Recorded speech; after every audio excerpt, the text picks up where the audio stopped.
All right, you beautiful bastards, strap yourselves in because today's deep dive is going to be a wild fucking ride. Buckle up, Buttercup. We're talking AI, The good, the bad, and the ugly. but not the write me a haiku about pizza kind of AI. No, no. We're talking, holy shit, are we all about to get Skynetted kind of AI? See, existential dread is real. Oh, it's real, all right.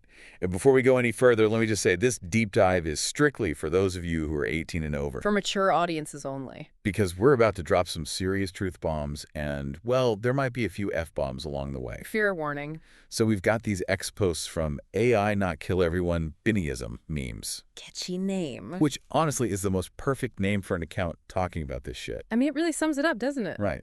They're basically spilling the tea on OpenAI, the company behind ChatGPT, and how things might be going a little sideways over there. Sideways, that might be the understatement of the century. Yeah, maybe spiraling into a chaotic abysses is more accurate.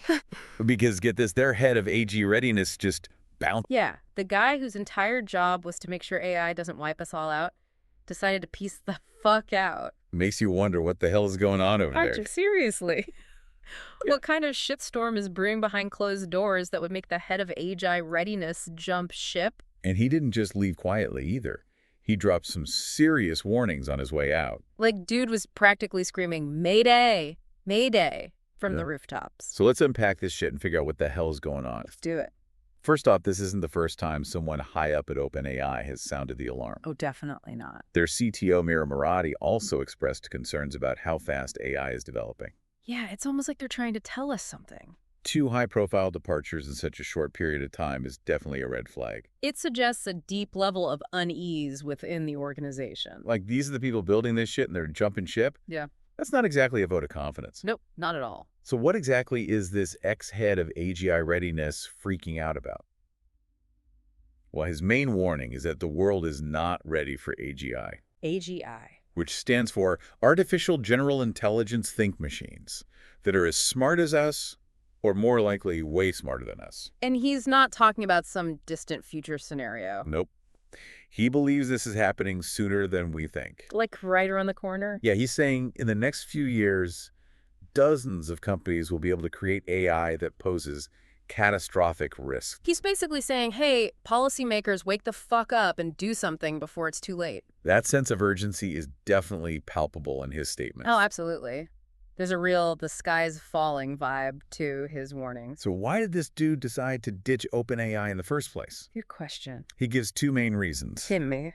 First, he felt constrained in what he could say publicly about AI safety. Sounds like they were trying to keep a lid on things. Which, of course, raises serious questions about transparency and accountability within the organization. Transparency and accountability, those are like foreign concepts in Silicon Valley. Sadly, you're not wrong. Oh! His second reason is even more interesting. I'm all ears. He believes there need to be more independent voices in the policy conversation. Like people who aren't beholden to the companies building this tech. Exactly. He's basically saying we can't just rely on the companies building this tech to regulate themselves. It's like asking the fox to guard the henhouse. Right. So let's talk about what ready for AGI even means.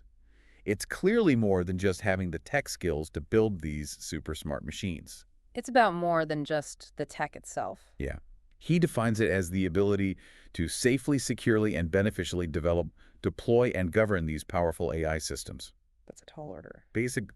Making sure this shit doesn't go full-blown Terminator on us. Avoiding the robot apocalypse should be pretty high on everyone's priority list. You'd think so, right? You'd think so. But this guy is basically saying companies and governments might not be prioritizing safety enough. Especially when there's a chance to make a shit ton of money. It's the classic conflict between innovation and caution, profit, and responsibility. And in the case of AI, the stakes couldn't be higher. Okay, and here's where things get even more controversial. Oh boy. This dude believes that cooperating with China on AI development is essential to preventing a full-blown AI catastrophe. Cooperating with China, that's a hot take. I know, right? It sounds kind of crazy. It's certainly a viewpoint that's going to spark some debate. No kidding. He's arguing that this whole AI race mentality is incredibly dangerous. Like everyone's so focused on winning that they're not paying attention to the risks? He thinks it'll just lead to everyone cutting corners on safety, potentially starting conflicts, and basically making a bad situation a whole lot worse. It's like playing with fire. He's advocating for a more collaborative approach, emphasizing the importance of shared responsibility and global cooperation. So instead of competing against each other, we should be working together to ensure AI is developed safely and responsibly. Exactly. He's basically saying even if Western countries stay ahead in the AI game, China still has the resources to develop some seriously powerful AI. So we can't just ignore them or try to shut them out. Nope. He thinks working together is the only way to make sure things don't go completely haywire. He's drawing a parallel to other catastrophic risks humanity has faced, like nuclear weapons or climate change. He believes that international cooperation has been essential for managing those risks. And he thinks the same approach is needed for AI. He even admits that a lot of people will call him naive for even suggesting this. I'm sure there will be plenty of pushback on that idea. But he thinks they're not seeing the bigger picture. And, he was literally in charge of AI safety at one of the leading AI companies. So maybe he knows what the fuck he's talking about. It's definitely a perspective worth considering, even if it challenges conventional thinking. It's like he's saying, hey, let's not turn this into some kind of Cold War 2.0 with robots. Yeah, like, can't we all just get along, even if we're on the verge of creating machines that could potentially outsmart us all? It's a radical idea for sure, but hey, maybe that's what we need right now, some radical thinking to shake things up. So let's say we manage to dodge the whole robot apocalypse bullet. What does a world with AGI even look like? Yeah. Is it all flying cars and robot butlers, or are we looking at some Black Mirror-esque dystopia? I mean, who knows? AGI could revolutionize everything. Cure diseases, solve climate change, create unimaginable abundance. But it could also lead to mass unemployment, social unrest, the erosion of privacy. It's a double-edged sword, for sure.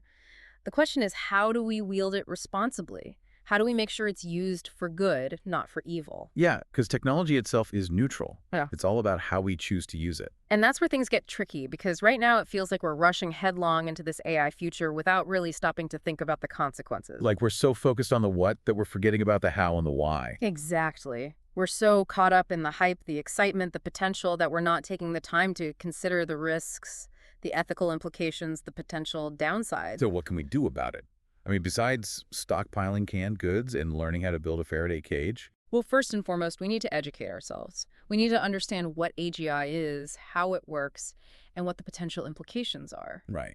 Because we can't make informed decisions if we don't even understand the basics. And it's not just about understanding the technology itself, it's about understanding the broader societal impacts, the ethical considerations, the philosophical questions. Yeah, like what does it even mean to be human in a world where machines can think and learn and potentially even feel? These are big questions, Yeah. and there are no easy answers. But we need to start asking them now, before it's too late. Exactly. We need to have these conversations, not just in academic circles, but in our homes, in our communities, in our governments. Because this shit affects everyone. Right. It's not just a problem for tech nerds or policymakers.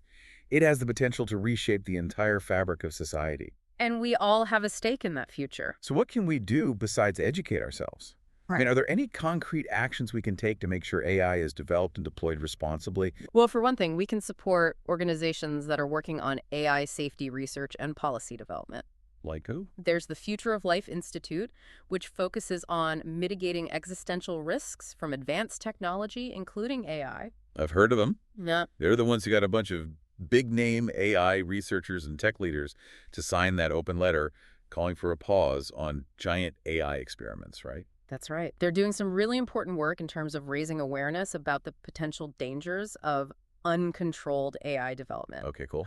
What else? There's also the Machine Intelligence Research Institute, MII, which focuses on the technical challenges of aligning advanced AI systems with human values. So they're trying to figure out how to make sure the robots don't turn on us and decide we're all just a bunch of squishy sacks of meat. Yeah, basically. They're doing some really cutting-edge research on things like decision theory and value learning, trying to make sure that AI is aligned with human goals and values. All right, MIR. Got it. Any others? There's the Center for Human Compatible AI, CHAI. They're focused on developing the technical and social frameworks for creating beneficial AI. So they're like the think tank for AI ethics and safety. Exactly. They're looking at the big picture, trying to figure out how to make sure AI is developed and deployed in a way that benefits humanity as a whole. Okay, so we can support these organizations either financially or just by spreading the word about their work. Exactly. Yeah. Every little bit helps. What else can we do? I mean, those organizations are great, but they're kind of like the cavalry, right? What can we do while we're waiting for them to arrive? We need to start demanding accountability from the companies that are developing this technology. Like how? We can ask tough questions. We can demand transparency. We can push for ethical guidelines and regulations. It's like, hey, before you unleash this potentially world-altering technology on us, can you at least tell us how you're making sure it doesn't turn into a nightmare? Exactly. We need to make sure they're prioritizing safety and considering the broader societal impacts, not just rushing to get the next cool AI gadget out the door. Okay, so we can support research organizations, demand accountability from tech companies. What else? I mean, this all feels very big picture, very abstract.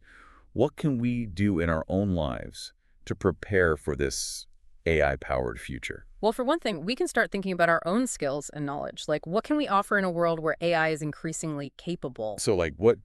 Become a blacksmith, learn how to churn butter. I mean, are we all going back to the Amish life? Not necessarily, but it is about identifying those skills and qualities that are uniquely human, the things that AI, at least for now, can't replicate. Okay, so like what? Spill the beans. What are these magical human superpowers? Things like creativity, critical thinking, emotional intelligence, complex problem solving, empathy, the ability to connect with others on a deep level. So basically all the stuff that makes us human, the stuff that makes life worth living. Exactly. And the more we can cultivate and nurture those qualities in ourselves and in others, the better prepared we'll be for whatever the future holds. Okay, so stay informed, adapt our skills, embrace our humanity. What else? I mean, this all sounds good in theory, but how do we actually make this happen? It's not like they teach empathy and critical thinking in school. Well, that's where things get tricky. And honestly, there's no one-size-fits-all answer. But I think it starts with recognizing the importance of these qualities, both individually and as a society. We need to shift our focus from simply training people for specific jobs to cultivating well-rounded individuals who are capable of adapting, learning, and thriving in a rapidly changing world. So like less emphasis on standardized tests and more on like art and music and philosophy. Exactly. We need to create learning environments that foster creativity, curiosity, and critical thinking, that encourage collaboration and empathy, that help people develop a sense of purpose and meaning beyond just earning a paycheck. That sounds pretty utopian. I mean, is that even possible in the real world? It's a challenge, for sure, but I think it's a challenge worth taking on. The stakes are too high to just sit back and let things unfold without trying to shape the future we want. Okay, I'm feeling a little more optimistic now. But what about the people who are already being displaced by automation? I mean, what happens to the truck drivers and factory workers when the robots take over? That's a huge concern. And honestly, it's something that we as a society need to start addressing now, not later. We need to develop policies and programs that support workers who are losing their jobs to automation, that provide them with opportunities to retrain, to acquire new skills, to find meaningful work in a changing economy. So like universal basic income, free college tuition, robot tax. Those are all possibilities. Yep. And there are no easy answers, no quick fixes.